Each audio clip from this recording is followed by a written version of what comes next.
A little bit of technical difficulties this morning. I personally think it's because we're missing our director, Ryan Harper. He's out and about in New Orleans today doing world domination things. But I've got a great guest with us today, Mike Hambright. Mike, how are you doing today? I'm awesome. Awesome. Excited to be here. Yeah. So for y'all that didn't hear the first intro when we weren't actually on camera, we're going to go over Mike's most profitable flip that he's done, and also one that he lost money on, which I really respect, because not many people actually want to talk about that side of the business where they've actually lost money on deals. Yeah. So before we get started in the case studies, why don't you briefly introduce yourself, tell everybody who you are. Sure. Mike Hambright. I am a Dallas-Fort Worth real estate investor. I've been investing for about 11 years, and we've done about 350 deals. For several years, we were doing 60 to 70 deals a year, and primarily rehabbing, was kind of doing it the hard way. But over the last several years, I guess probably the last 5 or 6 years, we do coaching, we have a rental business, we have masterminds now. So, as we've kind of gone on in our business, things get more complicated, and so we have focus kind of spread thin. So about 5 years ago, we started the Flip Nerd podcast, which has evolved over the years into a membership site, and we have about 1,500 different videos on real estate investing that we share, much like Propelio that we share with the world for free. So lots of good stuff. How many podcast interviews have you done? So over time, we've had a couple different shows. Our main show, we're at a little bit over maybe 460, and then we have a show called REI Classroom, and another one that we did for a little while that I can't even think of the name of.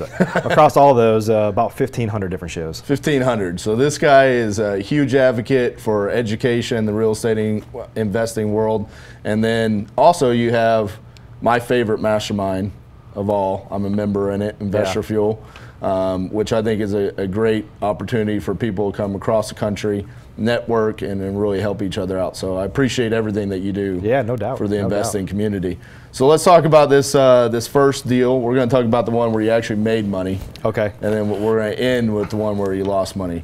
I need some Kleenexes here for the second one. To dab my eye on. So let's talk about this. What was the lead source on this first deal? It was a pay-per-click lead. Okay.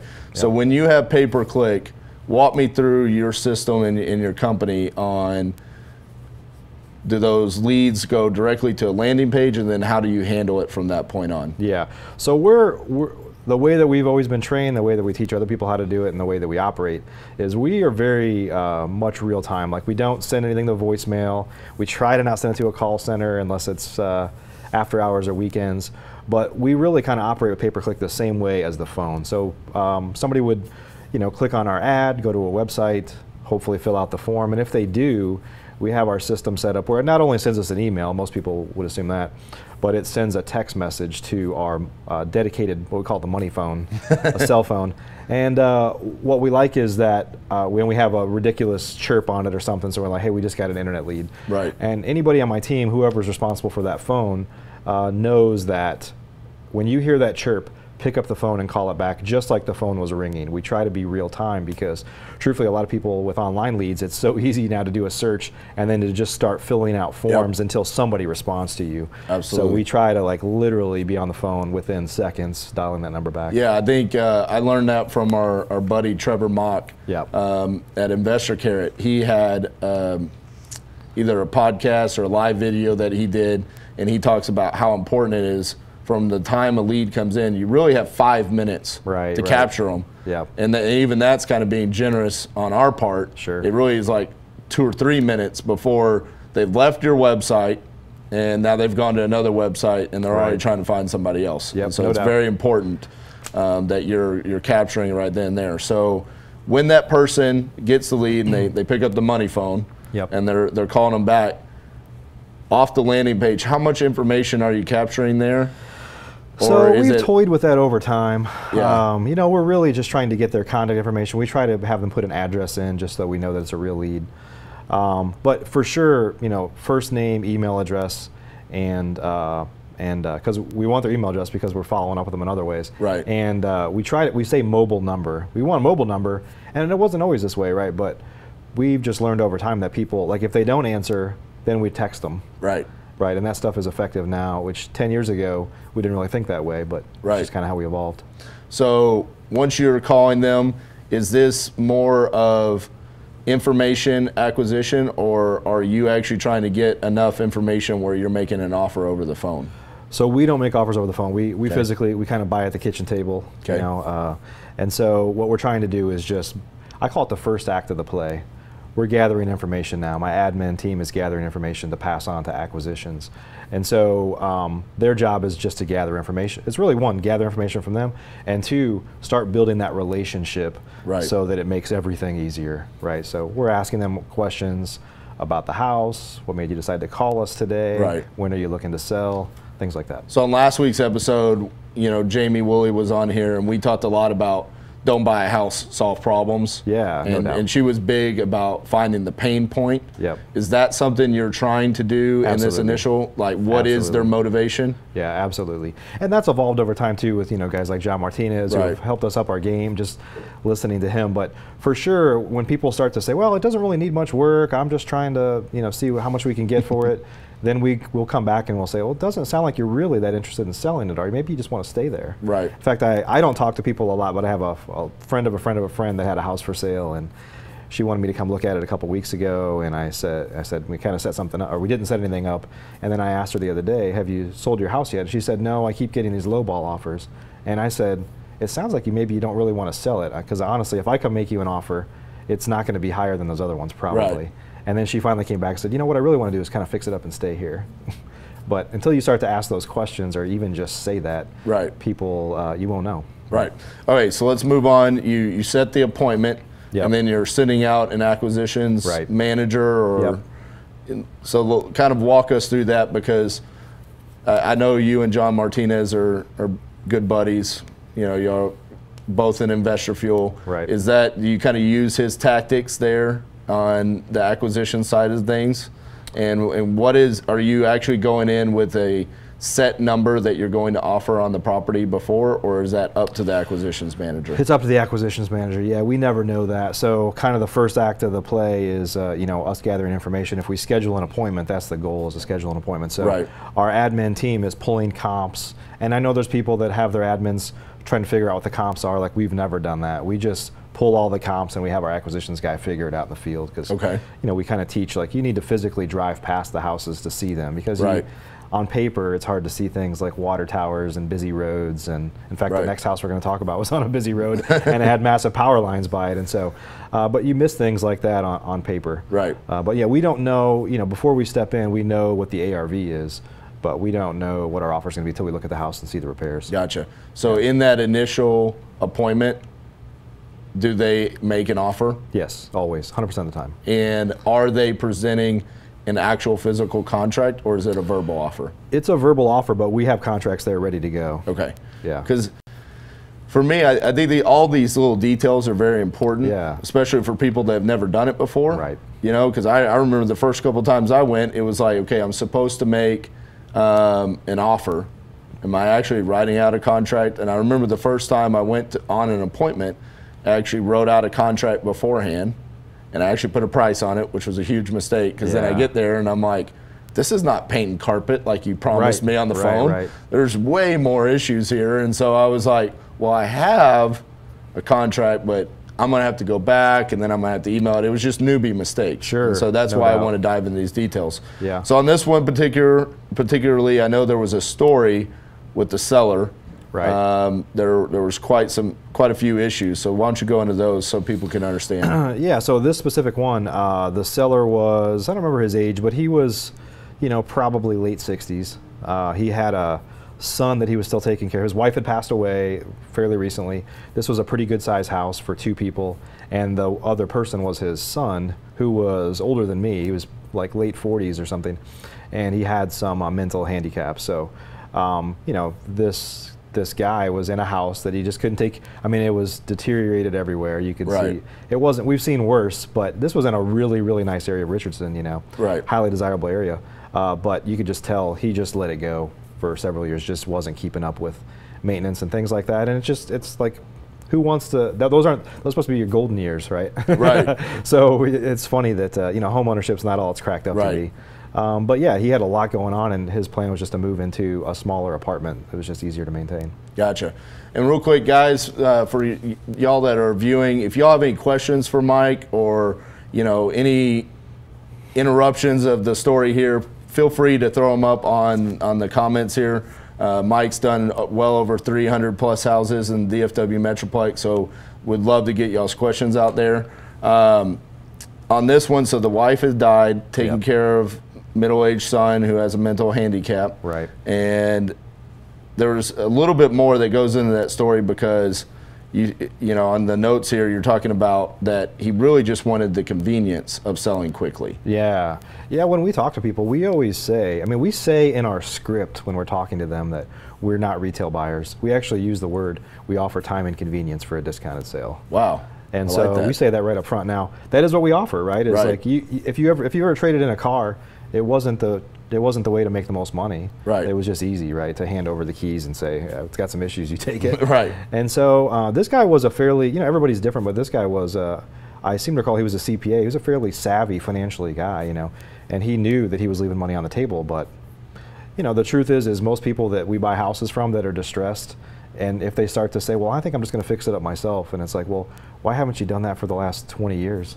You know, are you really going to do that? And so he understood it, and so he just kind of had a plan. He's like, I need to stay here for 2 months. We're going to get this apartment. We're going to move on. In fact, I think he even waited till right after the beginning of the year because he was tax savvy. He had kind of a tax plan as well. And but what he really wanted was just the convenience and simplicity. Gotcha.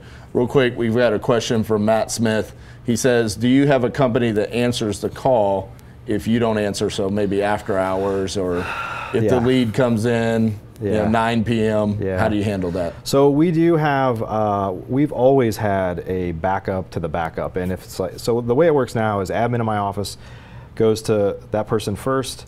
If she doesn't answer after 3 rings, it rolls to a VA in the Philippines. And if he doesn't answer it within like 2 rings, then it rolls to a call center. So I'm always apprehensive to even say who the call center is because it's not good. It's not good, and we know lots of them, and truthfully the one I use is one that not many people have heard of, and I just say, like, I don't even want to tell you because it's just not that good. But I know a lot of people use Pat Live. But it's better than going to voicemail. Voicemail and nothing, because like what we talked about, right? It's just they're going to go find someone else. No doubt. And there's going to be somebody. That's why we do it, because a warm voice is better, but you know, we've seen issues where they are in a call queue, like waiting to be answered from the call center, which defeats the purpose. But we do send them to a call center just as like backup to the backup. So my buddy Quentin Flores, which I just told you before, you need to get him on the Flip Nerd podcast. So Quentin, if you're watching, you need to hook up with Mike and get on his podcast. But just last week, I saw Quentin post on Facebook. It was probably 11:30 on a Friday night. He's like, just got a call and just got a property under contract. That's awesome. Right then. But think about it. Had he not answered that phone, no doubt, there's going to be someone in a major city that's going to answer the phone. Right. And so once you get to a certain point, and like you said, when you first got started, you were that guy. 24/7, yeah. We actually started out of the gate with an admin because we bought 65 houses in our first year with no experience. So we were kind of, you know, corporate refugees. Like we knew we couldn't dabble. Like we had to ramp this thing up, you know. And so we couldn't ask them to take the phone home because they're just they're really admins, 40-hour-a-week type folks. And so whenever they didn't have it, if it was time for them to go, they would hand the money phone to me, and I'm on call basically 24/7. So there's no doubt, like in the bathroom, just sat down for dinner with the family, at church, like whatever, I got to answer this call for a few years. And then it gets to a point to where you're like, I got to find another solution because lifestyle-wise, this isn't how I want to live. Right. You know? So just depending on where you are in your business and in your career, if you're just getting started, you're probably you're gonna have to do that for a while, and then you systematize your business, and then like now where Mike's at, I mean, you have 3 different options. And you're not one of those options at all. No, I haven't answered the phone in years. So there you go. So back to the deal. Gentleman, wife's died, taking care of the son, wants the convenience. You make a cash offer, correct? That's right. And you get this property under contract for $160,000. That's right. Okay. So at this point in time, I think everybody always wants to know, because they hear about these great deals and okay, this is going to be one of your most profitable deals. You get it under contract for $160,000. How are you going to finance this deal? So on this specific one, we used a local community bank that I had built a relationship with over the years. Okay. Yeah. So how long did it take you to build that relationship to where you could buy a distressed property? It took a while. I mean, so I started in 2008, and lenders really just stopped lending. Right. Right. But we got our foot in the door with a local bank that, you know, wasn't doing a lot of real estate stuff, and we had a family member that knew somebody there, and so we kind of got our foot in the door. And what we did was, and I'll just kind of share how we got that relationship if you want, because I actually was talking to somebody about this last week, is we built up a little bound book of like our last 20 deals or something like that. Nice. And we basically said what we bought it for, here's before and after pictures, what we sold it for, and like they're just amazed. First off, it tells a story, right? It's easy for me to say, well, we flip houses and make money, but to like visually see it, even bankers, like their first question always is, how did you buy it for that? Because they just don't understand buying distressed properties. But physically showing them like a book, here's pictures, what we bought it for, what we sold it for, what our profit was. Yep. And we could literally say, these are our last 20 deals and there's no losses, you know, then that just kind of sealed the deal. We would like to work with you. You know, we had Jason McDougall on here in the second episode, and you know, you're good friends with Jason. Yeah, no doubt. Jason McDougall has actually talked about going into a bank, talking to the banker about his business, and then eventually that banker becoming a private money lender in his business because just what you said. Right. How do you find these deals at this discount? And to them, they don't know because they're not in this business. Right. To everybody else, it's just like that's, for us, you know, it's normal. It's what we do. But so it's important to always be getting out what you do and explaining the numbers. So on this, you built out an actual, like, almost portfolio of your work. These are the deals we've done. You know, how many days we owned them for? Were you taking that to multiple banks? No, we took it to a couple, and so we took it to a couple, and you know, it's this weird situation with private money or bank money. Is it's first off, it's hard to raise money when you're first getting started, right? And then you easily get to a point to where like you could raise way more money than you could use. So there's this balancing act. Like you don't want to raise money from a bunch of people and say, oh, I'll give you $1 million, and you're like, hey, awesome. Can I just have 60,000 right now and put the rest in an account and don't touch it, and I'll just let you know when I need it? Like nobody wants to do that. They want to keep their money active. Right. And so we've talked to people before early on, and they like what we're doing. They're like, well, how would $2 million work? And we're like, well, I don't need that much, you know. And so anyway, it's first world problems, right? Yeah. But I'm sure there's a lot of people that are watching right now that are like, yeah, you could just. Funnel stuff. Ship that is the thing here to do, honestly. I'm not a lender, but that is really what a lot of guys do. They get good at raising money. They're like, well, I'm going to flip my own houses with it, and I'm going to lend it too. And you know, obviously your lenders, your ultimate lenders need to be okay with that. Right. But yeah, that is one way to kind of use your excess cash. So you established a relationship with the local bank. Yeah.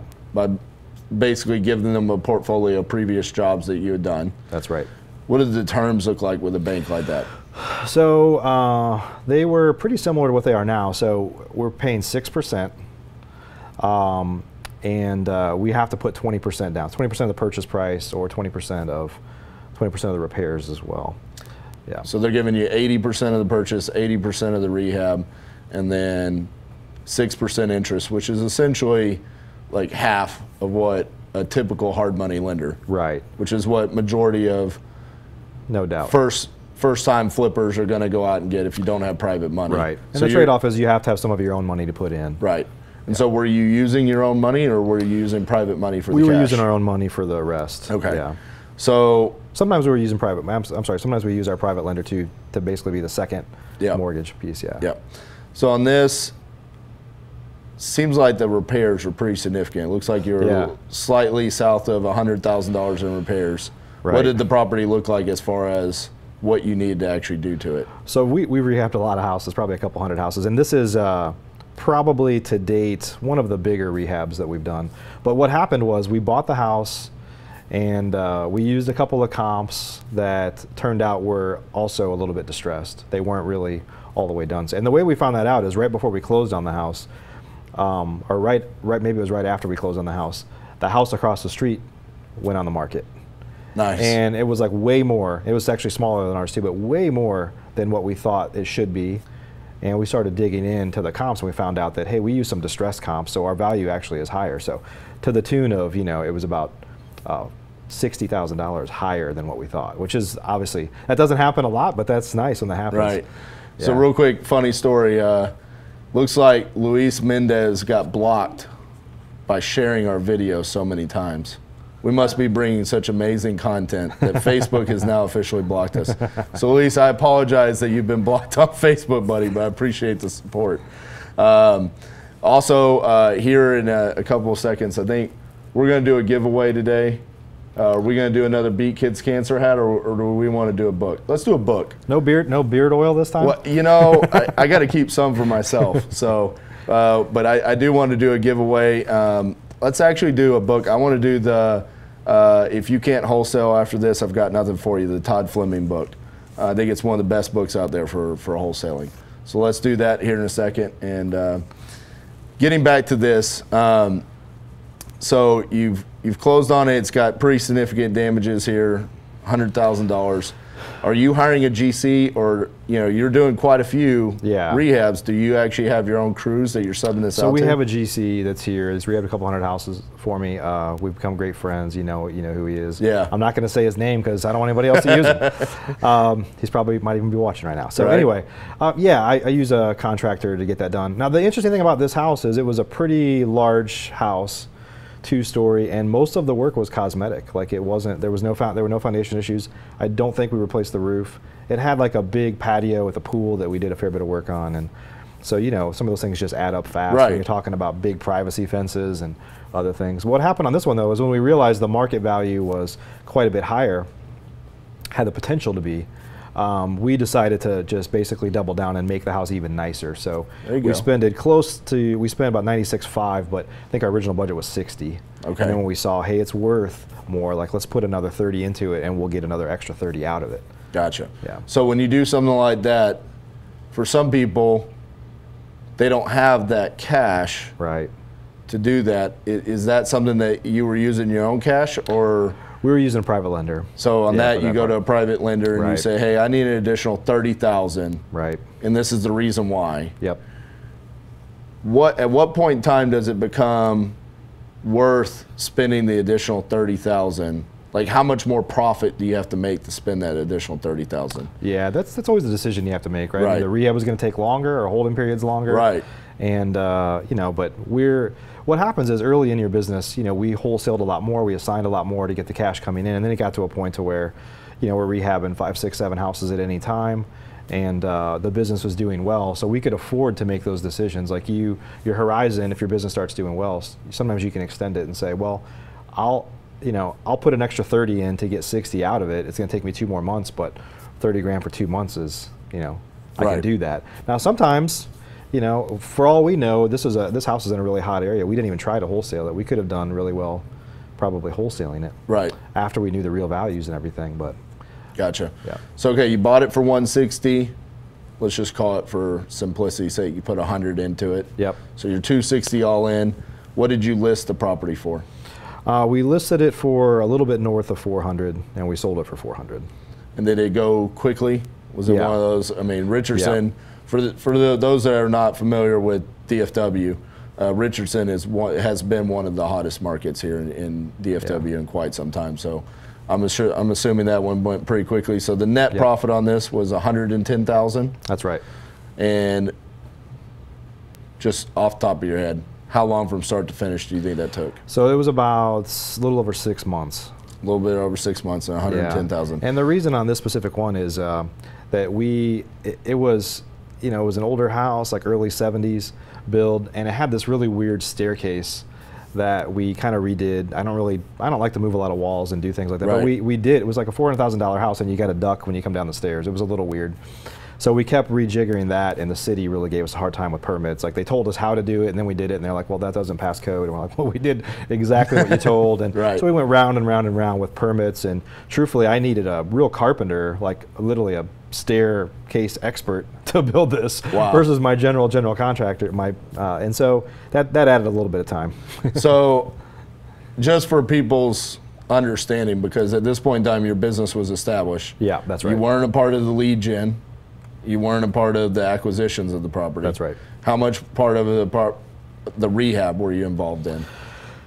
So, you know, I check on rehabs. I don't do anything. Like, Right. you know, I don't know how to do anything. You see, Cassie knows I've got soft hands here. Like, you know, these hands don't touch tools. So really, for the most part, you systematize your business to be pretty hands-off on this rehab. Yeah. And your sure. company was able to net $110,000. Yep. Yep. So that's a pretty cool case study right there. Yeah, I didn't share it here, and it was just real fast. Like my second most profitable deal of all time, which was just a slightly less than this. I've only done 2 deals over 6 figures, which in DFW is hard, right? There's not a lot of, but was a wholesale deal, and we net almost as much as that. And I did a clean out for $200, put it on the MLS, and made almost as much. So just straight wholesale. Yeah. Closed on it, put it on the MLS, and almost made 6 figures on it. Yeah. And they were around the same time, and like, I clearly would have rather done more of those, but you know, you can't pick your deals. So that's a cool story, Yeah. but we can't take up 20 minutes of Facebook Live time with that story. There's not much to it. Well, bought it, I put it on the MLS, and it's well. I just over. want to tell people that are only wholesaling, like, hey, you could make some good money wholesaling as well. Absolutely. So we're going to come back after these commercials. We're going to dive into case study 2, and it looks like the man himself, Daniel Moore, is actually watching. So Daniel, thank you for tuning in to your own show here. But we'll be right back after these commercials.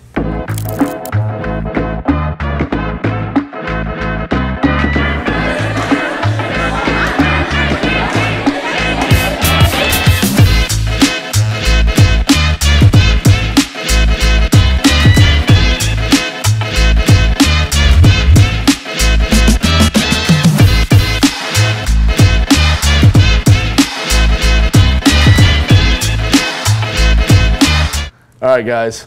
Thanks for joining us today, and I hope you all enjoyed case study number 1. Mike's just got tons of knowledge in the real estate investing world. He's one of my good buddies and mentors. I really look up to him. So please drop some questions and comments. You know, I'd love to be able to get as much out of Mike. You know, he's here to help everybody out. So drop some questions in there. It doesn't have to be particular to the case study. It can be really anything in real estate investing that you want to ask. And I know that we want to give away Todd Fleming's If You Can't Wholesale After This, I Got Nothing For You book. Do we have the capability today to do the random drawing? No. We do not have the capability, so I'm going to have to come up with a trivia question here.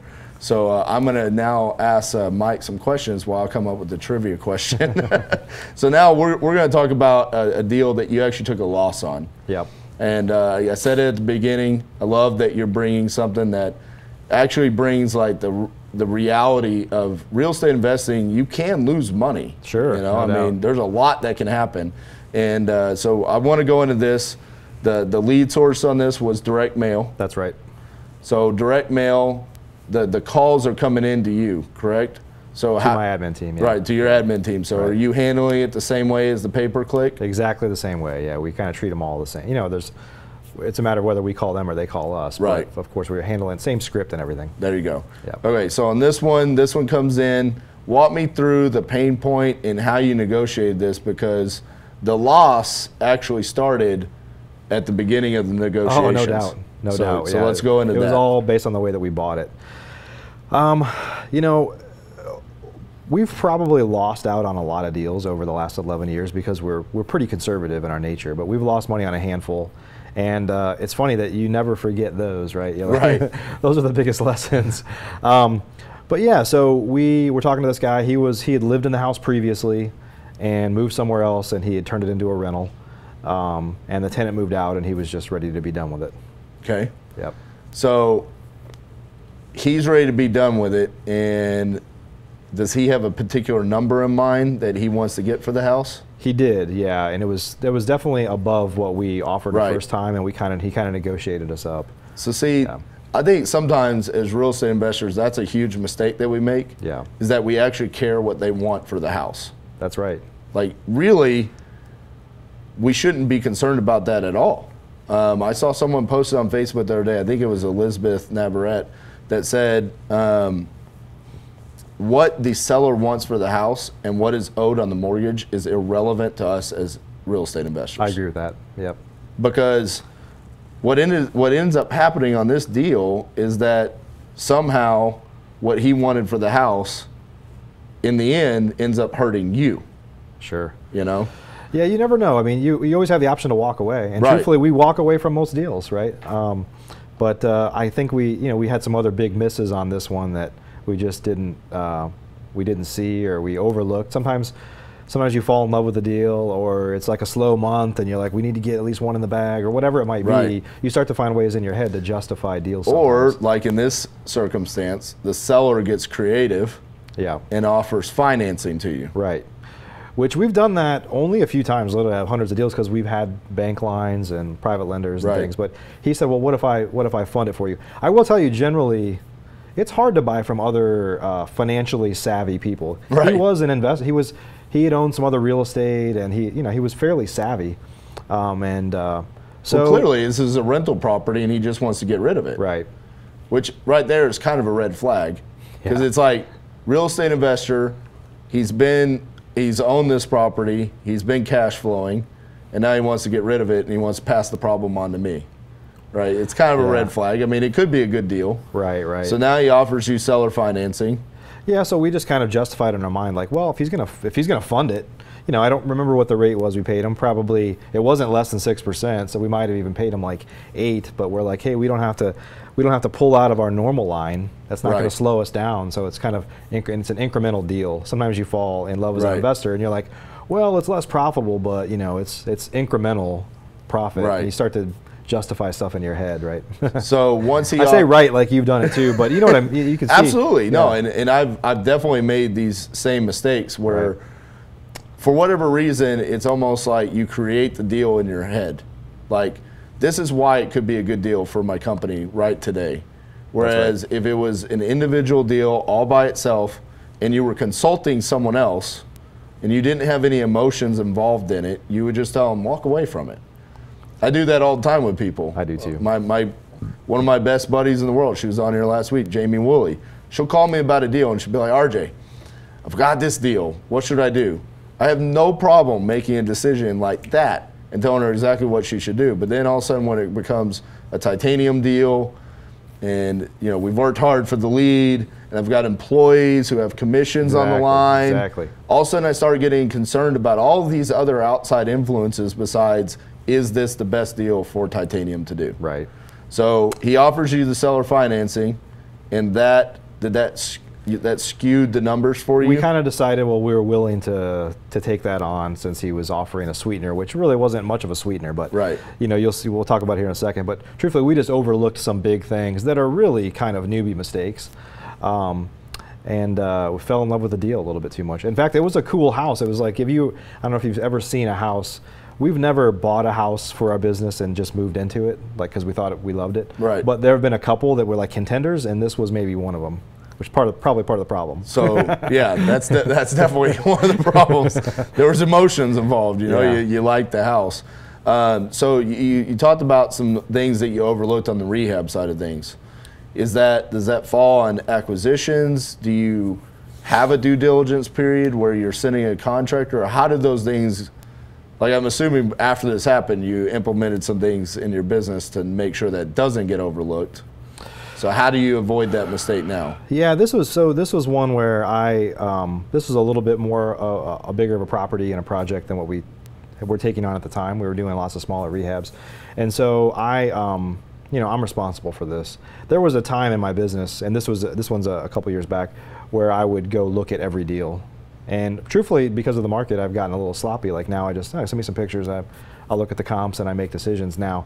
If there was ever a time to not get sloppy, it's starting to happen now, right? So I kind of advise people, like, button things up a little bit more now because the market is starting to slow down. Gotcha. But no, I'll take full responsibility for this deal. Okay.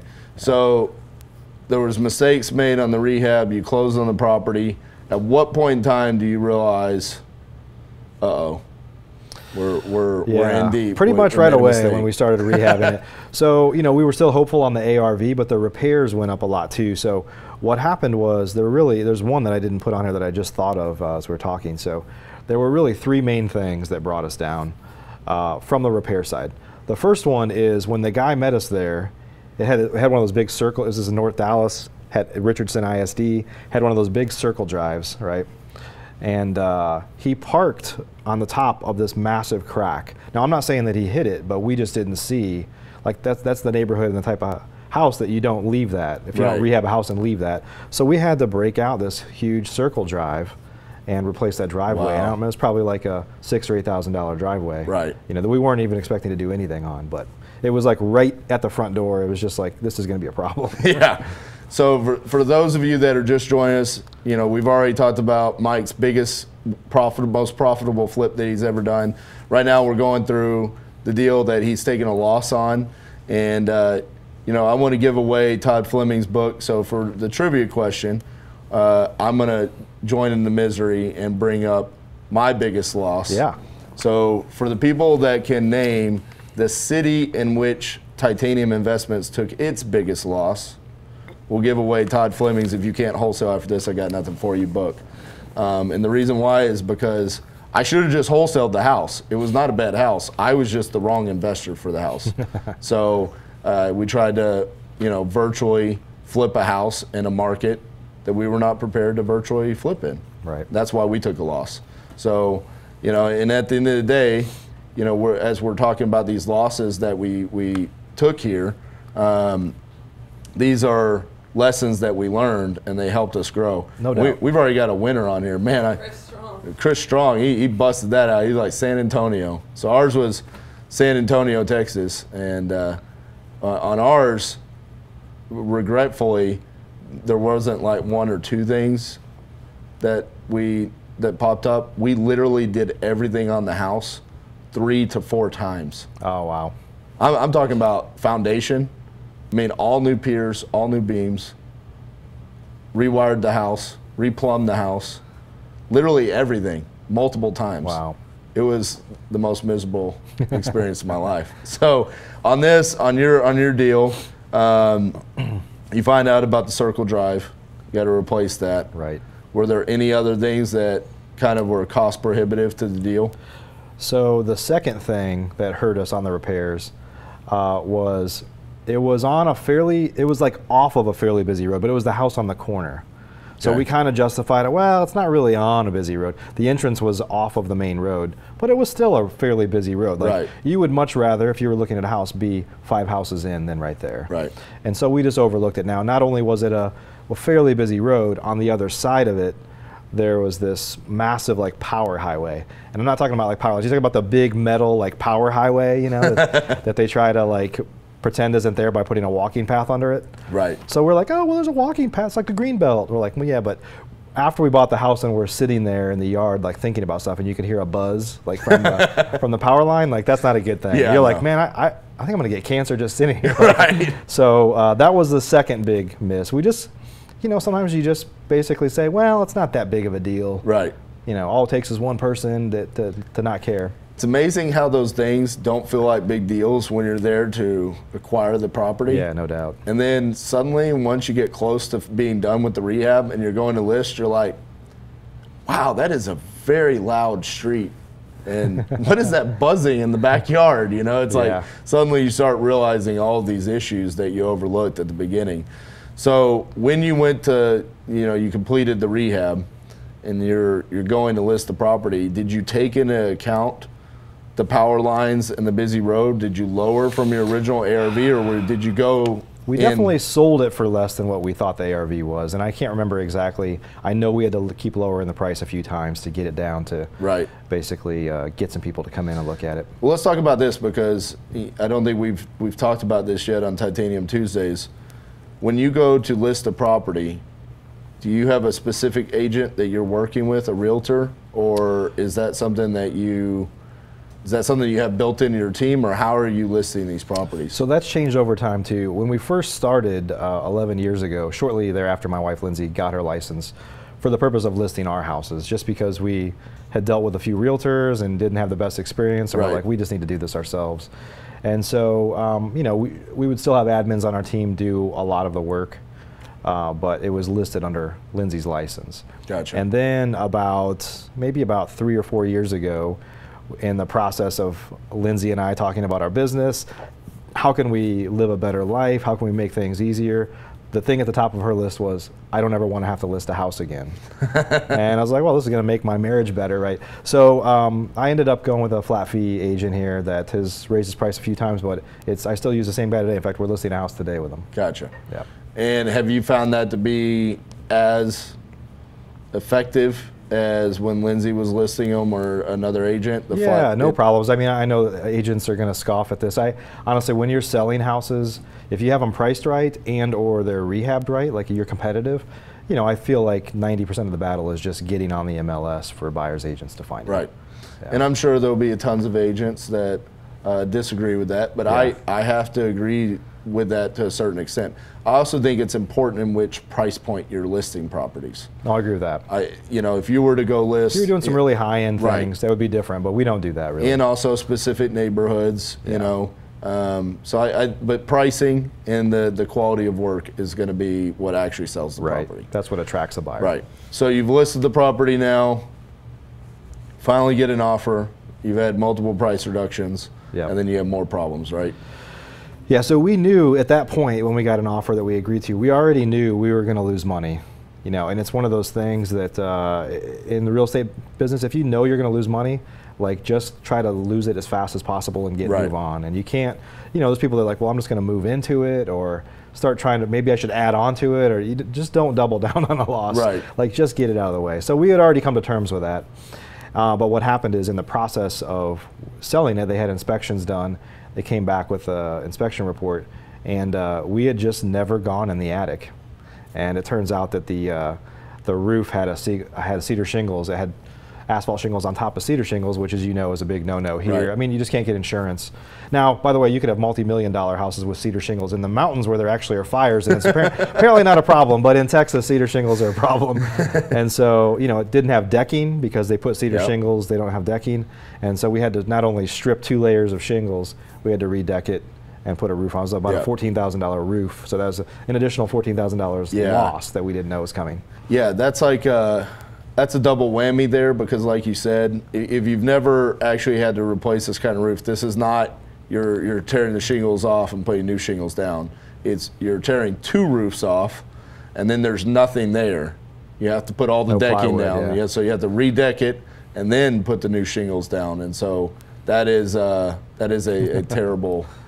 Like that's a bad inspection report yeah. right there. And honestly, we've had 2 issues like that before where we didn't look in the attic and something was, you know, we've had 2 cedar shingle overlay problems, and after the second time, it's like this isn't going to happen again. Right. We're going to look every time. Right, and that basically doubled your loss. Yep. On this deal. Yep. So on this one, you bought at $190,000. He seller financed it to you. So this whole time you're taking a loss. Yeah. You're also paying the guy that sold you the house. That's right. So it's like. You can't blame him. I can't blame him. No. But what I will tell people is, like, this guy got paid, no questions asked. Like, we had to pay for that. And so right. when you're using private lenders, whether it's a one-off deal like this or banks or anybody else, you know, your lender should never get hurt. Right. If they do, they will never work with you again. Absolutely. Right. So on this one, he probably didn't even know we lost money. It's not like we went to tell him about it. We just cut him a check at closing and we were done. Yeah. It's really none of his business. His job's done at that point in time. Put about $69,000 in it in rehab after you bought for $190, and you sold it for $259. Right. So a net loss of right around $28,500. Let's round down, yeah. Yeah. You don't want me to include the $69 as well. No. So he's very specific on here. On the one where you made money, you just wrote 110K. On the net loss, you wrote $28,569. I'm surprised you don't have like the pennies on there too. We know it. Yeah, it's in QuickBooks. So. Yeah, and Daniel Moore has a great point. He says, you know, rip off the Band-Aid. When you're losing a deal, you just got to end it. No doubt. And so I appreciate you sharing that. I know that it could be frustrating. I could have shared any deals. We could have shared, hey, this is all the good side, but I think it's important for guys like us and on Propelio to admit that things are not always the land of milk and honey. Like there are challenges, but we would not be doing this if it wasn't generally a great business. Absolutely. All right, guys, we're going to go to commercial real quick, and then we're going to come back for Q&A with Mike. If you're on YouTube or Facebook, please drop some questions on there. Mike's got tons of knowledge, and this is your opportunity to ask him anything you want. So we'll be right back after these messages.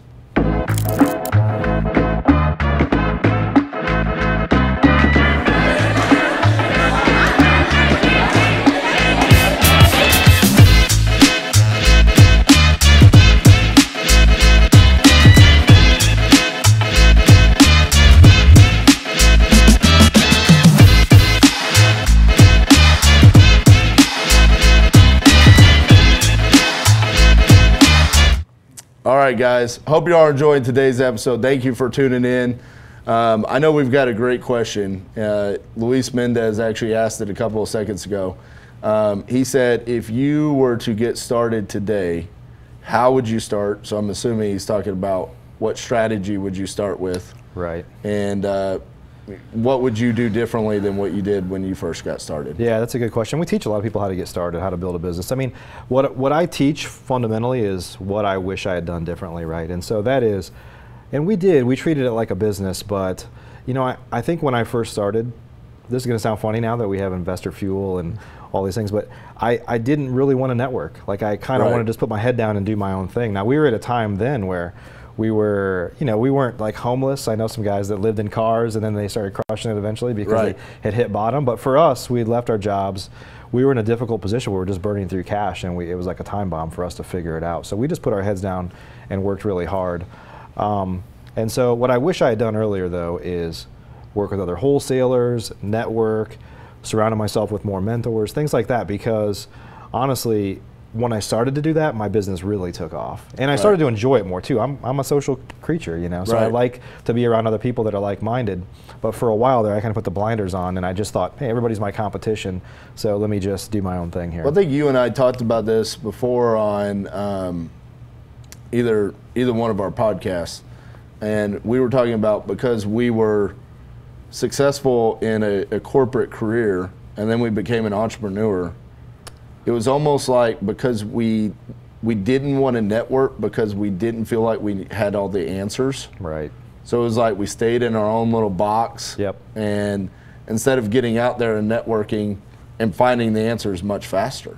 No doubt. You know, and no doubt. And looking back at it, I think both you and I, those are regrets that we have, where it's like we could have, you know, scaled up much faster had we not gotten in our own head and in our own and way. even the first few years, like my wife and I we had an admin and we brought in an acquisitions person relatively fast, but we were doing everything ourselves. We were just working ourselves to the bones, and we still work really hard now, but like then it was out of necessity because we didn't put the right people in place. Now it's just out of, I'm a workaholic, so that's what I do. Right. But you know, I think getting the team in place faster, because as you know, this business gets a lot better when you can scale it. If you're living month to month and buying one house, like you're not going to be able to afford a team. You can't grow your business, and all you're doing is just getting from day to day. But when you start to step up to 2 or 3 houses a month, now you can afford to invest back in your business, and it truly becomes a business instead of a hobby, right? Right. So I know one of the questions that we had was, how have you been able to build such a great team? I know I've personally asked you because I've gotten to meet your team. Yeah. I love your team. I've literally told you I'm going to steal parts of your team, and you told me you would kill me if I did it. I'm going to take Cassie. But, you know, kind of talk about that, because I think building a team is so important. There's so many people out there that right now are starting to taste that success. And like you're talking about now, all of a sudden you're doing 3, 4, 5 deals a month, and it's becoming overwhelming. And yeah, financially maybe it's good, but personally, you know, your life is taking a hit because you're so overwhelmed with the work. Right. So how do you start building a team? It's hard. I mean, the best thing I can do is kind of share like the way that I matured in my business, and I'm not like there yet. Like I'm always trying to find ways to take it to another level. But I think early on, you know, I would hire people, and in my mind, I didn't say this explicitly, but I treated them like they were just a commodity. Like, just do the job I hired you for. Like, let's stop talking about it and do it. Right. You know, or I would always try to find somebody that was like the cheapest, or, you know, I kind of made a lot of those mistakes early on. And then when I realized, as I kind of grew, that like, I want people to have ownership. I want them to be proud of what they're doing. I think that really changed everything. It's not like I didn't care about people, but I didn't act like I cared. Even if I did in my mind, I'm like, oh, I really want the best for that person. But I think I'm just more explicit now in how to get them to grow inside of my company too. And truthfully, I'm also not really concerned if they want to leave at some point. Now, I don't want anybody to leave, but I'd be a fool to think that they're never going to leave or they don't ever want to. Right. And so I think just asking questions like, where do you want to be in 2 or 3 years? Like, let's figure out if we can make that work with us. But if they want to move on, at the end of the day, I'm not going to be able to keep them there. Gotcha. So we've got a question here. When you hired your first admin person, how did you know what tasks to delegate to them? Yeah, that's a good question. Because right now you're doing everything yourself, right? Yeah. And it's like, well, what do I want to take off my plate, and what do I trust this person to do? Right. Yeah, the big thing, I mean, in this business, it's the roles are pretty clear. I mean, not 100%, but like 80% pretty clear. An admin role, I need them to take the calls. I need them to be a transaction coordinator, help keep us organized. You know, all those are kind of the primary roles of an initial admin.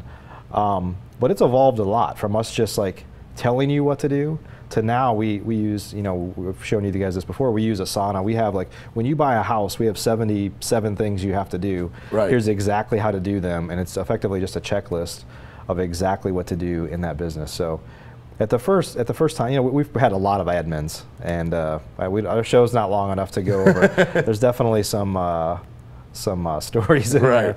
But all day, Mike. So real quick though, I want to, because he briefly glanced by a golden nugget there.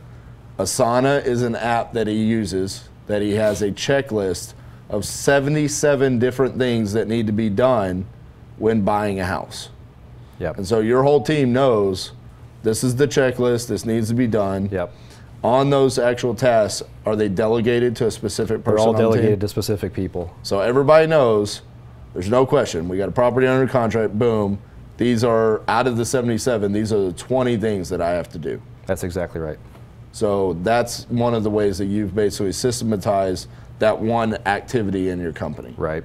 And have you done that throughout all of the different We do that things? for everything. When we have a podcast, we have a template for that. There's, you know, I don't remember how many tasks it is, probably 50 different tasks, from book it in the calendar to ask the person for a headshot, all the way to publish it on this date. And I will say, as being a guest on your podcast, Twice. Yes, twice. Not on purpose. Only one was ever broadcasted. Only one was recorded. Yes. But as being a guest, I mean, your setup and the lead up to being a guest on your show was unbelievable. I was blown away by the professional emails, the infographics that were sent, the follow-up questions. I mean, the systems that you have set up, I can only imagine what it's like to actually like sell a house to you, because as like a motivated seller, how comfortable I would be, because as a guest, I was like, as a fellow podcast host, I literally brought my assistant in and I said, these are the 7 emails I've received to be a guest on the Flip Nerd podcast. I need us to create something similar to this, because I was blown away by it. Yeah. And so over the course of time, how long do you think it has taken you to create the checklist just on the real estate investing side of things? I mean, it evolves still, like 10 years. So it started with just, we have a bunch of stuff on a whiteboard, or the utilities on, like all these things. Big whiteboard in the back of our office, to moving it into Excel, to having like a printed out Excel checklist, and then moving into more apps that can really help you manage that from anywhere. So here we go. You have to answer this completely honestly. Okay? You're grinning, so I don't know what to expect there. Are you willing? Are you willing to share the Asana checklist? Who asked? Matt. Who asked? Me. Yeah, someone from Titanium Investments. No, it was Matt Smith. Okay, so I will share it for our deals. Now, you can't share a project in Asana, so I can export it to Excel. Okay. And then share. Now, actually, you can take Excel, you can copy and paste it into Asana, and it actually pastes perfectly into a template. There you go. Cool. Yeah. The name of the app is Asana. It's ASANA. Yeah. We use it literally. Honey-do list at home. when we have investor fuel, you know, we have a template for every single thing. Everything we do is in there. These are our standard. It's really our standard operating procedures for how we do anything. Ultimately, goes in there. That's awesome. Yeah. Let's get some more questions on here, guys. We've got a couple more minutes with Mike. Like I said, he's got tons of advice. We've got a question from Jeremy Dimmers. If you were dropped into a major metropolitan city where you knew nobody and all you had was a cell phone, what steps do you take to get a deal as quickly as possible? You know, that's changed over time. I would say historically, just ignore the crowd. Okay. Peanut gallery. The peanut gallery has gone past their time frame, and they can no longer be quiet. So, yeah, my first call at this point, what we teach people to do is just start with cold calling. Like historic, that's new though, right? It's kind of funny. Cold calling isn't new. Like I remember being a kid and the siding guys calling us at dinner time to from Sears or whatever, right, to do stuff. Did I just totally age myself there? You did. Yeah. Okay. It's okay. Well, anyway, but it's new for real estate investors the past couple of years. It's really kind of picked up steam, right? Right. And so I think with people that are getting started with a low budget and you don't have a lot of resources, that's a great way to get started. Yeah, I agree. Cold calling is definitely one of the best ways. Another way that I think is the easiest way to get deals nowadays, if you just want to go get a deal, and I would assume this, you could not do this if you wanted to wholesale, but if you wanted to flip or get a rental, is go to a networking meeting. Right. I mean, you know, nowadays especially here in DFW, we have the Propelio meetup, which Flip Nerd's going to be a sponsor of. Yeah, we're starting to sponsor next month. Right. You know, there's always several hundred people there. I don't know the exact number. I don't even think Propelio knows the exact number. I think sometimes it's 400, 500, 600 people. Now that we're joining, it'll probably be higher, I'm guessing. But every time we go, I mean, there's an opportunity for us to buy a deal or partner with somebody.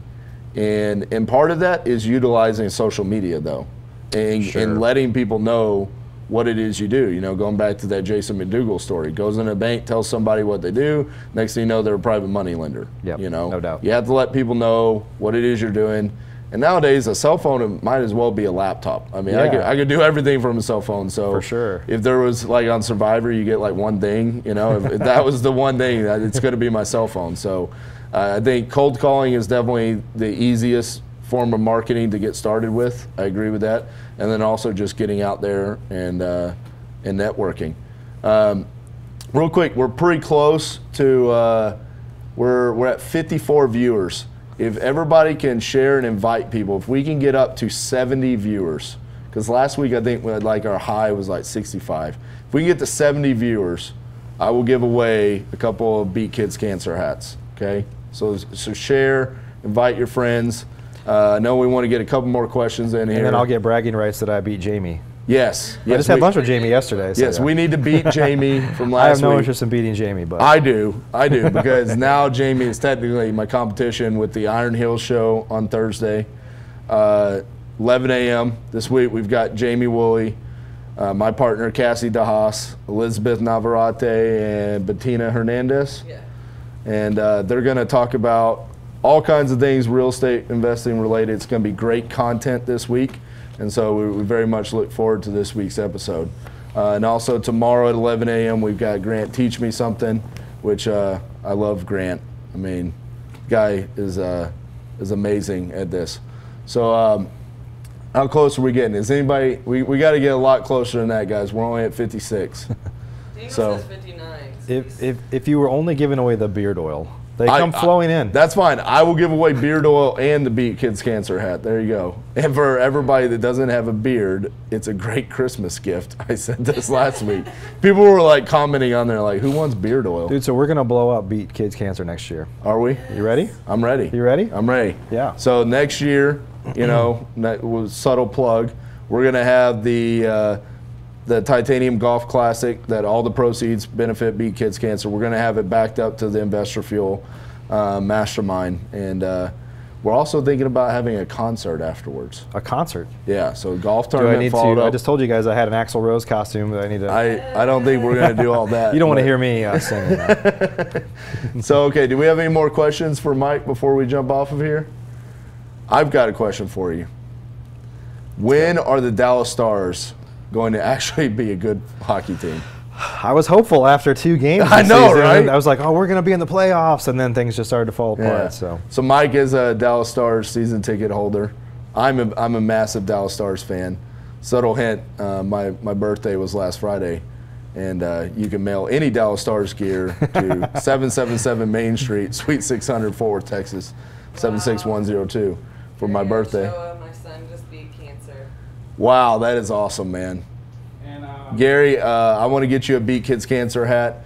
You know, we're very passionate about childhood cancer.